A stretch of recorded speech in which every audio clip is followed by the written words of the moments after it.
et bienvenue ici à l'IMTD à Valenciennes avec l'Office du tourisme des congrès. Nous allons vous présenter aujourd'hui l'exposition mobile qui est dédiée aux mobilités au cœur des Hauts-de-France. Comme vous pouvez le voir derrière moi, elle a été réalisée grâce en partie à des grandes entreprises du territoire comme Alstom, Bombardier, PSA, Renault et Toyota, et puis également donc l'Université Polytechnique qui pilote cette structure. Voilà, donc on va suivre Antoine et Pauline aujourd'hui pour l'exposition mobile. Alors là, on va retrouver Pauline. Bonjour à tous. Bonjour et bienvenue à l'IMTD, à l'Institut des mobilités et des transports durables. Alors, on est ravis de vous accueillir ce matin et de pouvoir vous présenter cette exposition. Alors là, on est dans la première zone. Cette première zone, elle s'appelle Laboratorium, vu qu'elle présente en fait les travaux de recherche des laboratoires présents sur le site de l'UPHF. Alors, parmi ces laboratoires, nombreux sont ceux qui travaillent sur cette thématique de la mobilité qui est au cœur de notre quotidien.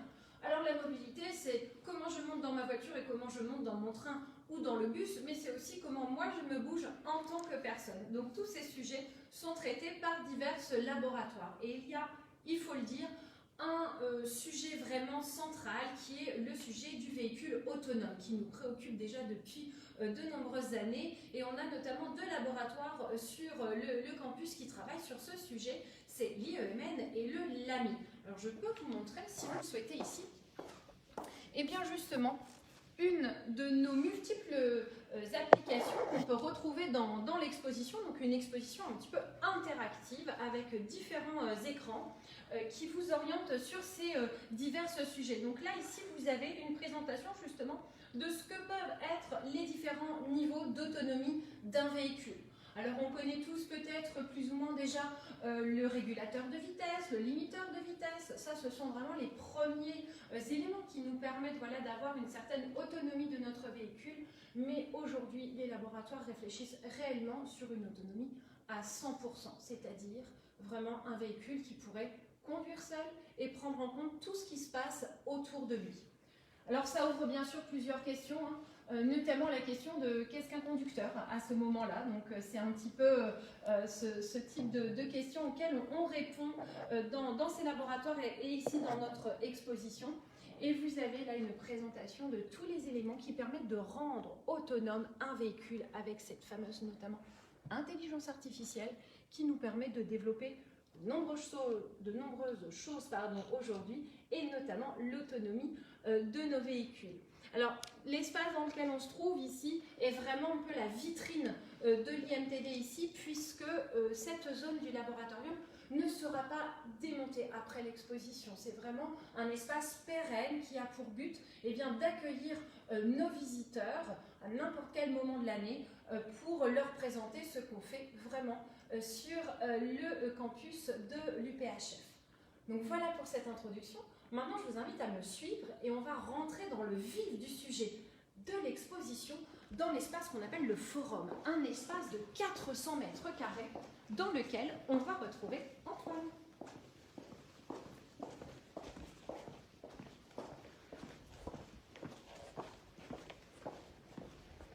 Et voilà, on a retrouvé Antoine qui va vous présenter donc la première partie de cette exposition.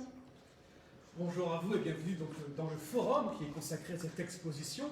Et vous êtes accueillis par la notion de l'homo mobilis. En effet, depuis la préhistoire, l'homme est un homme mobile, à pied, à cheval, et c'est comme ça qu'il a conquis le monde. Aujourd'hui, notre mobilité, c'est la voiture, le vélo, le train, le tram, l'avion. Dans cet espace, on vous parle aussi de comment on est arrivé à ces instruments de déplacement, à ces véhicules, avec une frise historique. Je vous invite à me suivre. Venez voir. Vous avez ici des écrans qui vous présentent les principales grandes inventions de la mobilité. Et par exemple, ici, on vous présente en 1769 la première automobile sans chevaux. En effet, elle fonctionnait avec l'énergie à la vapeur.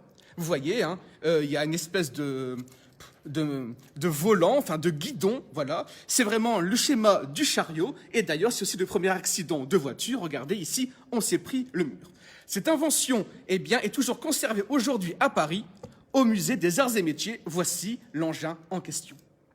Mais ce n'est pas seulement l'automobile, c'est aussi, enfin la première automobile, c'est aussi ce qu'il y a aujourd'hui. Et aujourd'hui, on arrive en 2010 avec, eh bien, le premier modèle de Solar Impulse, voilà, le premier véhicule aérien, le premier avion entièrement autonome qui fonctionne avec l'énergie solaire. Donc vraiment, ici, sur cette frise chronologique, on a tout le panel de la voiture, de l'avion, du train, toute son évolution à travers l'histoire. Et bien sûr, on doit cela à l'INA, l'Institut national des archives, qui nous permet, de l'audiovisuel, qui nous permet d'avoir toutes ces archives, justement, visuelles et aussi en document. Alors maintenant, je vous propose de faire un peu de géographie. On va retrouver Pauline, qui va nous parler de l'étendue du territoire dans le domaine, justement, de la mobilité. Voici Pauline avec cette très belle carte de notre territoire. Merci Antoine. Alors effectivement, la région de France est une région vraiment très importante, pour ne pas dire THE région, vraiment la région numéro 1 dans la construction et dans l'invention automobile et ferroviaire. Alors déjà, vous le voyez sur la carte, on a une position géographique extrêmement intéressante. On est dans ce triangle très dynamique entre Londres, Bruxelles et Paris, et ça depuis très longtemps. Et on voit que ce réseau routier, autoroutier, ferroviaire, fluvial, maritime est extrêmement dense sur l'ensemble de la région. Mais ce qui va nous intéresser, nous, ici, c'est bien sûr Valenciennes, le Valenciennois et les environs. On voit effectivement qu'il y a une densité d'informations autour de Valenciennes, une densité d'entreprises et d'industries, qu'on soit dans la conception, dans la réalisation, donc automobile et ferroviaire. Autour de Valenciennes, effectivement, on va retrouver Toyota, on va retrouver PSA, on va retrouver Renault, on va retrouver Alstom, on va retrouver Bombardier. Et c'est vraiment ces entreprises-là, entre autres, je ne vous cite que les plus grandes, qui permettent de dynamiser ce territoire. Alors, quand on parle d'entreprise, certes, on parle en fait d'hommes et de femmes. Ce sont réellement ces hommes et ces femmes qui vont dynamiser ce territoire. On a énormément de personnes qui travaillent sur ces sujets-là et je vous invite à me suivre justement pour voir une série de portraits qui a été mise au point pour qu'on puisse justement en savoir un petit peu plus sur ces métiers de l'automobile et du ferroviaire. Venez voir.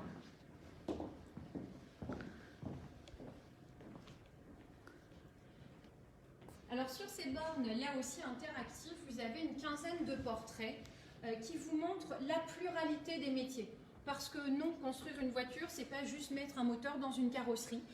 Donc il y a tout un tas de métiers très spécifiques qui arrivent étape par étape, qui sont parfois des métiers effectivement donc de conception dans les bureaux ou des métiers de réalisation directement sur les chaînes de montage et de production.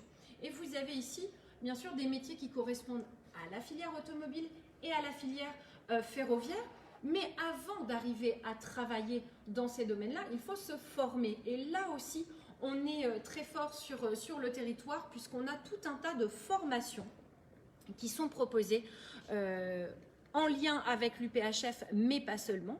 Là, vous pouvez constater effectivement différents masters qui vous sont présentés sur cet écran et qui vous donnent vraiment une vision assez large des choses.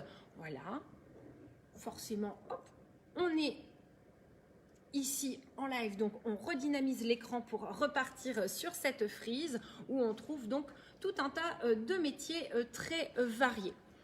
Et peut-être qu'on ne pense pas à tous les métiers qui peuvent exister. J'aimerais vous en présenter un qui se trouve juste ici. Suivez-moi.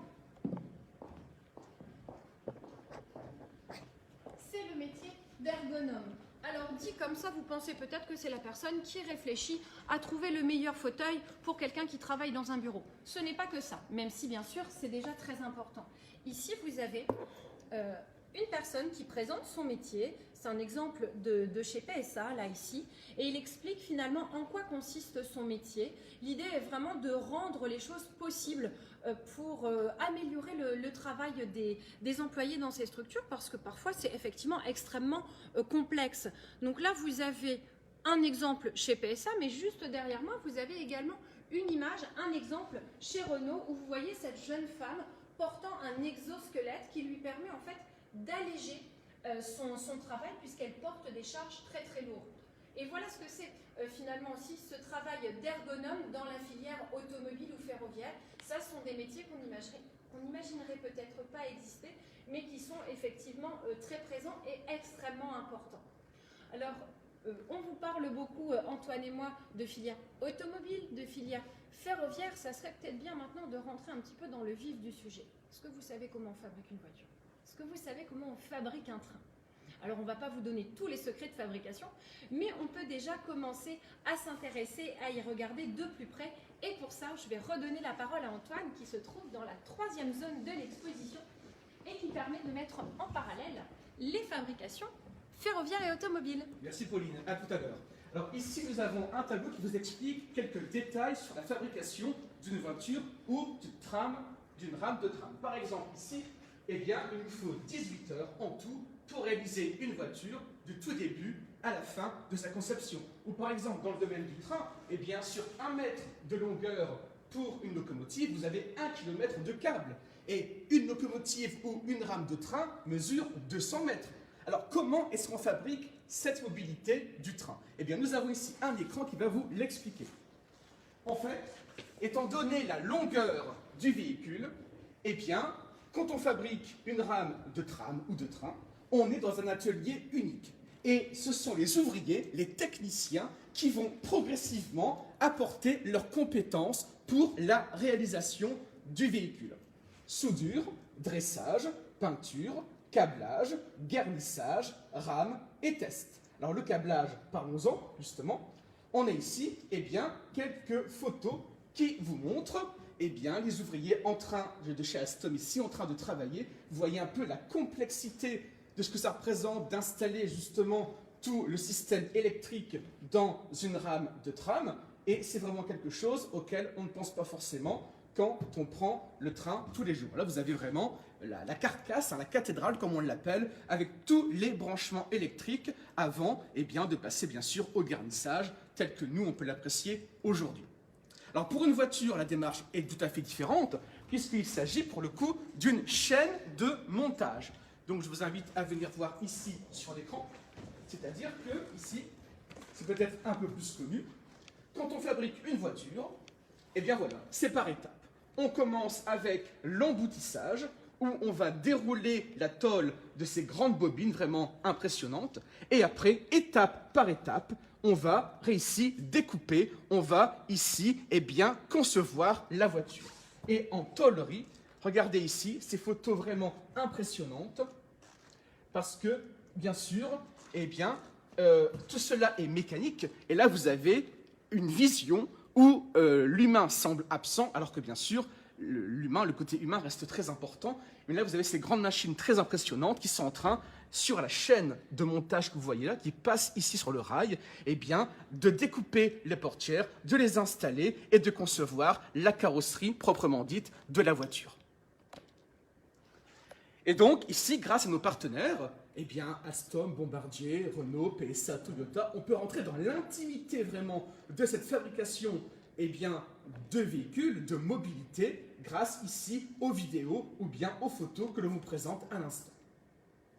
Alors tout cela est fort intéressant et on peut même aller voir maintenant ceux qui travaillent sur les mobilités d'aujourd'hui à travers les startups qu'ils ont su créer, qu'ils ont pu développer à Valenciennes et autour de Valenciennes. Je vous invite donc à me suivre. On va rejoindre Pauline dans la 4e partie de l'exposition, ici consacrée donc à ces startups. Merci Antoine. Alors oui, vous ne le savez peut-être pas, mais l'Institut des mobilités et des transports durables en fait est implanté certes sur le campus de l'UPHF, mais sur le technopôle Transalé. Ce qui est extrêmement intéressant, c'est que sur ce technopôle en fait, on va avoir près près de 70 entreprises, donc qu'on appelle start-up effectivement, qui sont implantées d'abord en incubateur puis en pépinière. Et pour nombre d'entre elles, leur thématique bien sûr est reliée à la thématique donc de la mobilité et du transport, et notamment des transports durables. Vous comprenez donc le lien qu'il y a à faire entre tout ça. Alors, on ne va pas vous présenter l'ensemble des 70 startups, ça serait effectivement un petit peu compliqué pour nous. Par contre, on a mis en avant dans cette exposition plusieurs réalisations de quelques-unes de ces startups. Et vous avez ici notamment la trottinette Simone, qui est assez connue puisqu'elle a reçu en fait le 3e prix au concours Lépine l'année dernière. Donc c'est quand même un concours très, très important. Alors qu'est-ce qu'elle a de plus cette trottinette et pourquoi on a voulu inventer donc cette trottinette Simone? Tout simplement parce qu'elle est compacte, légère, elle fait moins de 3 kg. Elle n'est pas plus grande qu'une ramette de papier A4, c'est pour ça qu'on vous a présenté la ramette effectivement juste à côté. Et elle va débloquer la problématique du dernier kilomètre, ou du premier kilomètre en définitive. Prenons l'exemple. Je monte dans le tram et je veux aller jusqu'à mon travail, jusqu'à mon collège, jusqu'à mon lycée, jusqu'à ma fac, peu importe. Mais il est très peu probable que le tram, le bus vous arrête pile devant l'endroit où vous voulez aller. Comment finir ces 500-600 mètres ou ce dernier kilomètre? Alors bien sûr, je peux peut-être y aller à pied, mais pour gagner du temps, la trottinette semble être un très très bon atout. Et le fait qu'elle soit légère et compacte, elle se glisse facilement dans un sac à dos ou dans une besace. Donc voilà pour le projet, un projet qui a été primé l'année dernière, comme je vous l'ai dit il y a quelques instants, mais qui reste en cours de réalisation pour l'instant. On a d'autres startups, elles par contre, qui ont vraiment réalisé en fait leurs produits. La conception est complètement terminée et c'est le cas notamment d'Autonomad Mobility que vous avez juste ici dans la vitrine centrale. Alors le cas d'Autonomad Mobility est extrêmement intéressant puisque Sami Mohammad, qui est donc l'inventeur de ce kit qui va permettre au fauteuil roulant de basculer en toute sécurité pour pouvoir passer les trottoirs, les caniveaux ou autres petits obstacles, eh bien Sami Mohammad en fait est un ancien chercheur du LAMI, donc laboratoire qui se situe sur le campus de l'UPHF, donc juste ici. Il a ensuite été incubé dans le Technopole Transalé et réalise son kit Autonomad Mobility directement sur place. Donc vous voyez l'importance en fait de rassembler tous ces éléments sur le même site. Donc là vous avez le kit détaillé et juste ici vous avez effectivement la présentation beaucoup plus technique, mais très intéressante aussi, sur le fait de pouvoir basculer. Vous avez vraiment l'image qui vous explique très bien cela. Et comme je vous le disais au tout début de notre visite, l'une des thématiques dans cette mobilité est aussi liée à la mobilité des personnes en situation de handicap. C'est pas juste je monte dans le train ou je monte dans ma voiture, comme je vous l'ai dit au début. C'est comment moi, en tant qu'être humain, je me déplace au quotidien. Et bien sûr, pour les personnes qui vont être empêchées, qui vont avoir des soucis de santé, eh bien, cette thématique liée au handicap est extrêmement présente sur les laboratoires du site et donc Autonomad Mobility explique vraiment bien ce sujet.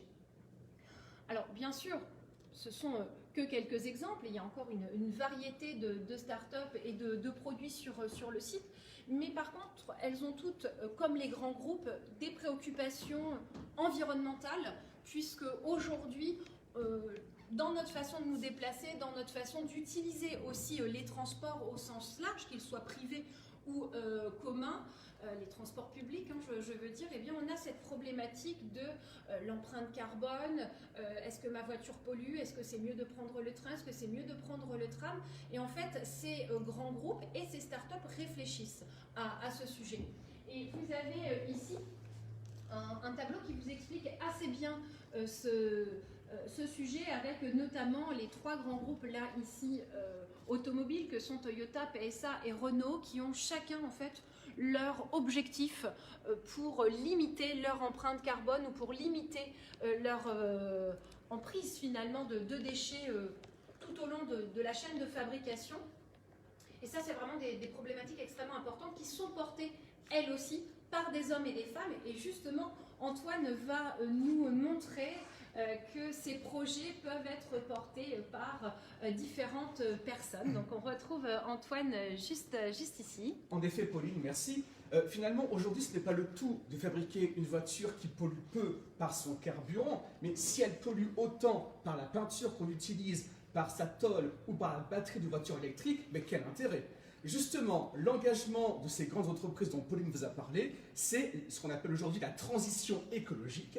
Et donc, les grandes entreprises comme Toyota, par exemple, vont se doter de professionnels, dont on voit ici sur l'écran, qui vont optimiser les énergies, justement. Et vous avez ici l'ingénieur environnement qui travaille à des solutions sur le site d'Onin, où est implanté Toyota.